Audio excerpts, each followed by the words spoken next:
عبدالستار صاحب, the entire situation you have seen it. امریکی central commander کی جانب سے کیے گئے حالیہ حملوں کے مقصد کیا ہو سکتے ہیں؟ کیا چاہ رہا ہے امریکہ؟ امریکہ دیکھیں, ٹرمپ جو ہے وہ بڑی مشکل صورتحال میں ہیں, کیونکہ وہ تقریباً 38 مرتبہ کہہ چکے ہیں کہ ہم جنگ بندی کے قریب ہیں, معاہدے کے قریب ہیں, لیکن غالباً وہ جس طرح کی شرائط پر چاہتے ہیں کہ ایران ہتھیار ڈال دے یا ہمت ہار جائے یا پیچھے ہٹ جائے, ایران اس کو جو ہے وہ منظور کرنے پر راضی نہیں ہے, تسلیم کرنے پر راضی نہیں ہے. تو موجودہ اسٹرائک کا یہی ہے کہ ایران کے انفراسٹرکچر کو تباہ کیا جائے, اس کا جو عمارات ہیں اور دوسرے ایسٹس ہیں ان کو تباہ کیا جائے, اس کے لیے مشکلات پیدا کی جائیں, کیونکہ ایران کے لیے سب سے بڑا مسئلہ معاشی مسئلہ ہے. ایران کی طرف سے جو بنیادی طور پہ سختی دکھائی جا رہی ہے وہ خالی مذاکرات یا لبنان کا مسئلہ نہیں ہے, بلکہ ٹرمپ نے یہ دھمکی دی تھی کہ ان کے بلینز آف ڈالرز کے جو اثاثے انہوں نے منجمد کیے ہوئے ہیں وہ ممکنہ طور پہ وہ جو عرب ان کے اتحادی ہیں ان کو دے دیں گے, اس طرح کی انہوں نے دھمکی دی ہے. تو ایران کا یہ جو سخت رد عمل ہے یہ بنیادی طور پر میرے اپنے خیال میں لبنان کے علاوہ اور امریکی ہٹ دھرمی کے علاوہ ان منجمد اثاثوں کے حوالے سے بھی ہے, کیونکہ ایران کے لیے وہ بہت اہم ہے. ایران کی معاشی حالت جو ہے وہ بہت خراب ہے, اور اگر ایسے میں امریکہ نے اگر وہ منجمد اثاثے جو ہے وہ لیٹ سے متحدہ عرب امارات یا بحرین یا کویت وغیرہ کو دیے تو وہ ایران کی معاشی مشکلات جو ہے وہ بڑی سنگین ہو جائیں گی, اور اس میں ایک بہت بڑا معاشی بحران ایران میں آ سکتا ہے جو ایرانی حکومت کو بھی تھریٹن کر سکتا ہے. اس لیے ایران کا رد عمل بڑا سخت ہے اس پر. اچھا عبدالستار صاحب, دونوں ملک جو ہیں آپس میں جو ہیں پہلے نیگوسیشن ٹاکس پہ کی طرف آئے, ٹیبل ٹاک آپ کو پتہ ہے پاکستان نے ہوسٹ کی, اس کے بعد کہا کہ جی معاہدہ جو ہے وہ قریب اناؤنس ہو جائے گا, سائن ہو جائے گا, لیکن پھر ایک جنگی صورتحال بن جاتی ہے. تو یہ کس چیز کی طرف اشارہ کر رہا ہے؟ کیا یہ تھرڈ ورلڈ وار کی طرف اشارہ کر رہا ہے؟ دیکھیں, امریکہ نے ماضی میں یہ اس طرح کا امریکہ پہ الزام رہا ہے کہ اس نے بحران پیدا کرنے کے بعد جو ہے وہ اپنے مخالفین کو اس سے کمزور کیا, حالانکہ اس سے امریکی عوام کو بھی نقصان ہوا ہے, یورپ کے لوگوں کو بھی ہوا ہے. مثال کے طور میں 70 کی دہائی میں جو تیل کا کرائسس آیا تو لوگوں کو شاید یہ بہت سارے لوگوں کو علم نہیں ہے کہ سوویت یونین اس دور کا تیل اور گیس کا بہت بڑا پروڈیوسر ہے. آج بھی روس کا شمار بڑے پروڈیوسرز میں ہوتا ہے.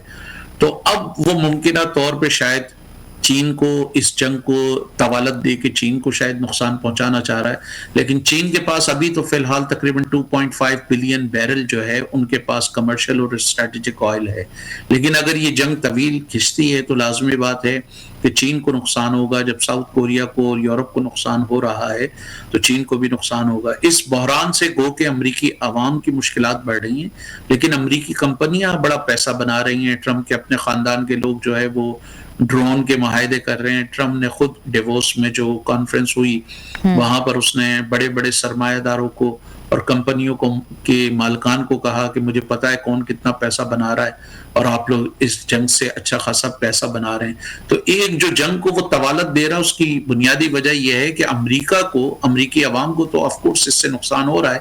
لیکن جو ہے وہ سب سے زیادہ فائدہ جو ہے وہ امریکی کمپنیوں کو ہو رہا ہے. اور یہی امریکی کمپنیاں جو ہیں یہ امریکہ میں چاہے وہ ڈیموکریٹس کی گورنمنٹ ہو یا ریپبلکن کی ہو, پیچھے چندہ یہی دے رہی ہوتی ہیں, پیچھے لابیز یہی کر رہی ہوتی ہیں. تو صدر ٹرمپ جو ہے وہ بنیادی طور پر ان کو سبق سکھا, ان کے فائدے کے لیے کام کر رہے ہیں. نقصان جو ایران یا اس خطے سے جو آئل آتا ہے وہ 80% یا اس کی بلک تعداد جو ہے وہ ایشیا میں کنزیوم ہوتی ہے. کچھ یورپ وغیرہ دوسری جگہوں پر جاتا ہے تو وہ دوسری طرف وہ یورپ کو بھی وہ دکھا رہے ہیں, کیونکہ یورپ بھی ان کے ہاتھ میں اس طرح نہیں ہے جتنا کولڈ وار کے دوران تھا. تو امریکہ کو اس سے کم از کم معاشی طور پر امریکی کمپنیوں کو نقصان نہیں ہو رہا, امریکی عوام کو تو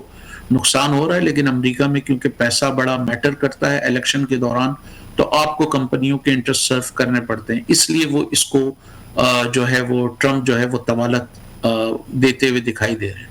اچھا عبدالستار صاحب, گریٹ ڈپریشن ہم نے دیکھا, انرجی کرائسس, آئل کرائسس, کیا اس طرح کی کرائسس نیئر بائی فیوچر متوقع ہیں؟ بالکل اگر یہ ایسکلیشن ہوئی، کیونکہ ابھی حوثی جو ریبلز ہیں یمن میں وہ بھی ایکٹیو ہو گئے ہیں، اور اگر وہ ریڈ سی میں یا باب منڈب جو one of the Chowk points ہیں، دنیا کے 6-7 چوک پوائنٹس ہیں جس میں اسٹریٹ آف ہارمز ہے، اسٹریٹ آف ملاکا ہے، بوسفورس ہے، بے آف گڈ ہوپ سے ساؤتھ افریقہ میں، اسی طرح باب منڈب بھی جو ہے یہ ایک چوک پوائنٹ سے جہاں پر سمندر نیرو ہو جاتا ہے اور پھر وہاں سے شپنگ ہوتی ہے. تو اگر حوثیوں نے باب منڈب پر شروع کر دیا، اور ابھی ایک یہ ہے کہ سعودی عرب بھی اس کے سعودی عرب کا کم از کم ایک علاقہ ایسا محفوظ ہے کہ جہاں سے وہ ابھی بھی تیل کی اور اس کی سپلائی کر رہا ہے. لیکن اگر یہ ایسکلیشن ہوتی ہے تو پھر حوثیوں نے ماضی میں بھی سعودی عرب پہ حملہ کیا ہے، اگر وہ دوسری طرف سے سعودی عرب پہ حملہ کریں اور ریڈ سی کی طرف کسی طرح بلاک کرنے کی کوشش کریں تو یہ ایسکلیشن بہت بڑھے گی. لیکن اس میں سب سے زیادہ خطرہ یہ ہے کہ یہ خالی تیل کا مسئلہ نہیں ہے، بلکہ اسٹریٹ آف ہارمز سے جو ہے بڑے پیمانے پہ فرٹیلائزر اور ایگریکلچر گڈس بھی جاتی ہیں، جس کی وجہ سے افریقہ میں بڑے پیمانے پہ قحط سالی ہو سکتی ہے. کیونکہ اگر وہ فرٹیلائزر اپنے جو بوئنگ سیزن ہوتا ہے، جس سیزن میں آپ بوتے ہیں اس کو فصل کو، اگر وہ اگانے کے وقت نہیں پہنچا تو یہ بہت بڑا فوڈ انسیکیورٹی کا کرائسس آئے گا. اسکیرسٹی جو ہے بالکل وہ نظر تو آ رہی ہے. اچھا عبدالستار صاحب یہ بتائے گا کہ اس وقت جو خلیجی ممالک ہیں ان کا کیا کردار ہونا چاہیے اور وہ کیا سوچ رہے ہیں؟ کیونکہ دن بدن ہم رپورٹس جب سن رہے ہیں تو وہاں سے کوئی پازیٹیوٹی سمجھ نہیں آ رہی. خلیجی ممالک میں جو متحدہ عرب امارات کا ہے اس کا بڑا سخت اسٹانس ہے. لازم بات ہے متحدہ عرب امارات یہ چاہتا ہے کہ وہ امریکہ اور اسرائیل کے ساتھ مل کر ایران کی اینٹ سے اینٹ بجا دے، لیکن بقیہ ممالک جو ہیں وہ بڑے اپریہنسو ہیں اور ان کا یقین جو امریکہ پر ایک تھا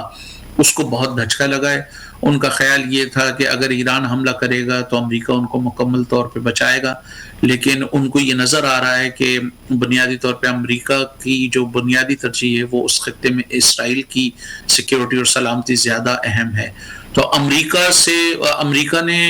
ان ممالک کی اس قدر مدد نہیں کی جتنی وہ توقع کر رہے تھے. اسپیشلی متحدہ عرب امارات جو ہے وہ تو بنیادی طور پہ فائنینشیل ہب ہے، پھر وہ اپنی اکانومی کو ڈائیورسیفائی کرنا چاہ رہا تھا، اور پھر متحدہ عرب امارات ایک جنت سمجھا جاتا تھا اسپیشلی سرمایہ کاری کی. وہ جو خیال تھا اس کو بہت دھچکا لگا ہے. سعودی عرب اپنی اکانومی کو ڈائیورسیفائی کرنا چاہ رہا ہے کیونکہ سعودی عرب اور گلف کے کچھ ممالک میں تیل جو ہے وہ ختم ہو رہا ہے، مثلا کچھ اشروں میں یا 60-70 سال کا مزید بعد اس میں کمی ہو سکتی ہے. تو اسی لیے سعودی عرب ڈائیورسیفائی کر رہا ہے. لیکن جب اکانومی کو آپ ڈائیورسیفائی کریں گے، اگر چاروں طرف میزائل اور ڈرون چل رہے ہوں گے تو پھر سوال یہ پیدا ہوتا ہے کہ کون آپ کے پاس آئے گا سرمایہ کاری کرنے کے لیے. تو سعودی عرب، قطر، بحرین وغیرہ، کویت وغیرہ زیادہ پریشان ہیں اس حوالے سے، اور وہ جنرلی چاہتے ہیں کہ کسی طرح سیز فائر ہو